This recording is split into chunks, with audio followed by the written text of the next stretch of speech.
SQL. SQL stands for Structured Query Language. It is the standard language used to communicate with the databases.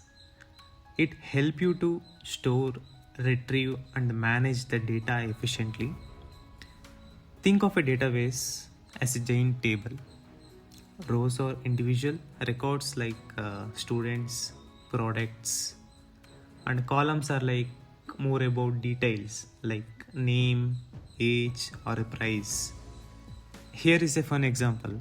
If you have a table called students, we can ask select name, comma, score from student, and just like a magic, it show all student names and their scores. You can also add a new student, update their score, or remove them.